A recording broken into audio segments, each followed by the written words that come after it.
You know, after watching this movie at Fantastic Fest this last year and having to wait almost 8 months for this movie to finally get a much needed and very much deserved theatrical release, it still hit pretty well. But let's talk about it. How's it going out there, everybody? Hope you're doing well wherever you are. Repeat movie viewer here to share my thoughts and opinions on movies to all my family and friends and anyone else that's willing to join the club. So, before I get into my review of Obsession, this has been a long time coming, let me tell you. Let me at least get the preliminaries out of the way. If you enjoyed this video, please hit that like button. Feel free to hit the dislike if you don't like it. I'll take whatever feedback I can get. Anything you want to say about this movie, if you have seen it, tell me what you think. I want to know. I know this has been going around.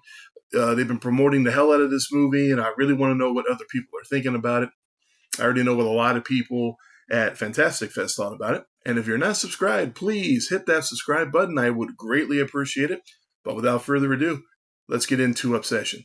Now, normally I like to highlight the main actors in the film, and this movie is going to be no different. It is a pretty small cast of main characters, though, to be fair. You've got Indy Neverett, who plays Nikki, the main character in the film, and we'll get into details about her in just a moment, but don't really know much from her personally. I know she was in Superman and Lois years ago, and apparently she's listed as being on 13 Reasons Why. I watched that show years ago. I have no idea what character she played. I'm going to have to go back and confirm that at some point or another. You got Michael Johnston, who plays I guess you call him the lead character in the movie. He plays Bear, the guy who has the obsession, if you will, over Nikki. With him, again, the only thing from him that I really recognize, even though I've never seen it, is Teen Wolf, the TV series from years ago. So maybe one day I check it out. Still a big fan of the original film from back in the 80s with Michael J. Fox, but never got around to the TV show personally. You got Megan Lawless, which I looked it up. No relation to Lucy Lawless that I can see. Unfortunately, she seems to be pretty fresh in the world of acting, so there wasn't really anything on her at all. You've got Casper Tomlinson, which apparently the director of this movie, he did a short film with this guy years ago called Milk and Cereal. The internet has been ranting and raving about this it's like an hour-long story. It's on YouTube. I haven't seen it yet. I've heard a lot of good things about it. I do intend on checking it out here pretty soon. I really am curious about it. But apparently it's interesting from what I've been told. And as far as I'm concerned, between watching this movie back at Fantastic Fest and now watching it again here, and from what I've heard about Milk and Cereal, Curry Barker, if I remember correctly, he is actually slated to direct a new Texas Chainsaw Massacre film, as it turns out. I wasn't really looking or expecting any more Texas Chainsaw Massacre films. There's more movies that are more of a miss than a hit for me over the years, but if he's doing it after watching this movie, I'm giving him the benefit of the doubt. So, there you go.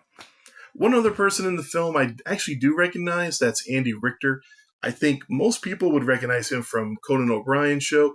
Me, I always loved him in the opening of Scary Movie 2.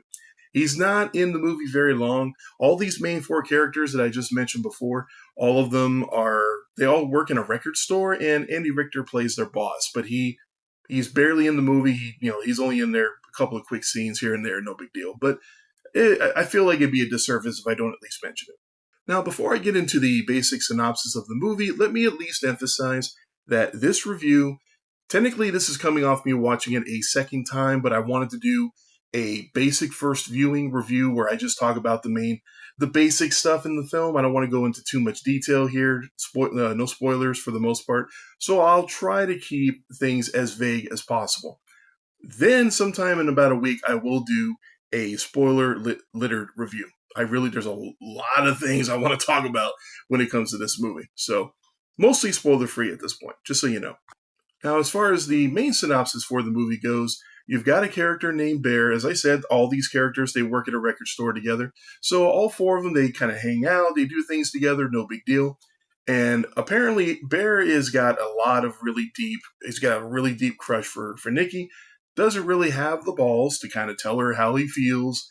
It almost feels like he's kind of in the friend zone, essentially.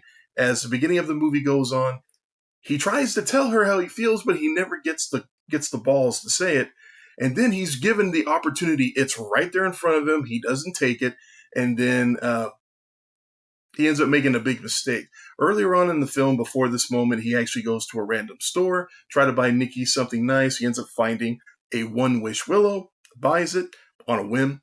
And then after his missed opportunity, we can say, he ends up breaking it. And essentially, he makes a wish that Nikki will love him more than anybody else. And from the moment he makes that wish, everything goes slowly downhill from there. Fasten your seatbelts, folks. It's going to be a bumpy ass ride.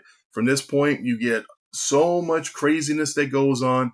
Essentially, what ends up happening is that Nikki is basically under a spell. That's the best way I can describe it without really giving too much away. She can't really control herself. Essentially, she does all these random weird things along the way, and they're creepy as fuck. The whole movie is just littered with one moment after another, after another, after another, that it's just crazy. A lot of just creepy nonsense going on throughout the entire fucking film. I did mention in my podcast when I did the ranking of all the movies that I saw at the festival last year, I initially said that watching this movie creeped me out to no fucking end. There were times in the movie where, based on Indy's performance as Nikki, I was just sitting there and I was cringing. I mean, this was one of the most cringiest movies I've seen in a while. But from my point of view, that is a good thing, because I don't scare easily when it comes to horror movies. I don't watch them to be scared. I watch them to be entertained. This movie is very entertaining, but at the same time, it makes me sit in my chair doing this the whole time with my butt about, very clenched the whole fucking time, because a lot of credit has to go to Indy's performance, but I will get to that in just a moment. And quite frankly, the creepiness and the cringeness just goes on all the way until the climax of the film. I distinctly remember at one point during the movie, there is a particular scene that happens in this movie, and when you see the movie, you'll probably know exactly which one I'm talking about, that just like, oh my God, what the freaking hell. And I remember I was just sitting in my chair, like this, just really uncomfortable, and CJ leaned over, "Are you okay?" And in my low voice, I was like, "No, I'm fucking uncomfortable right now." And I was. But you know what? That's a good thing. Movies don't make me do that. I typically cringe from time to time whenever certain types of gore happens, like, ooh, ooh, ah, ooh, you know what I mean? Almost like Pee Wee Herman at the end of Buffy the Vampire Slayer. Kind of like that. But, that happens a lot. But me literally just sitting in my chair for minutes at a time and just like feeling uncomfortable because of the situations that are going on in the film, but in a good way, because I'm enjoying what I'm seeing on screen. It's like I said, I don't creep out that easily. Not like that. Not on that level. And even watching it a second time, I still got that way. Again, going into the performance of Indy Neverett, holy shit. Now, to be fair, before I get into her, everybody is doing a good job with their roles in the film. Even like the Megan character, she's kind of a side character. We only see her so much, but she is important to the overall plot. You've got the Bear's best friend character. He was the one from Milk and Cereal. I thought he did a good job with the role. He was a nice character that we get to see along the way. I appreciated his performance. I actually found him to be kind of a little bit of funny here and there along the way. And you know what? I do got to give honorable mention to the actor that plays Bear, because he does a real good job of conveying so much just fear and just completely being taken out of his element with Nikki and the way she's acting throughout the entire film. I mean, the fear and the terror that this guy has to convey throughout the film, I think probably mirrors half the people in the theater as far as how they feel while watching it. Especially the first time, oh my God, I remember the reactions you heard throughout the theater were just, people were definitely into it. But that brings me to Indy Neverett, in my opinion, the VIP, the MVP, the star of the film, the one that steals the show in this film. You know what? I've already seen a few videos from this actress on how she got some of her inspirations on how to go through the role. I think Hereditary was one that she really kind of tried to kind of embody a little bit of that movie. She knocks it out of the fucking park. She is balls to the wall, fucking creepy throughout the whole fucking film. It's like 1 minute she'll be just talking normal, and then 1 minute she's starting to act really weird and talking really loud and saying things over and over and over, just freaking out everybody around her. And then she goes right back to normal mode. Just that quick. She flips the switch that fucking quick.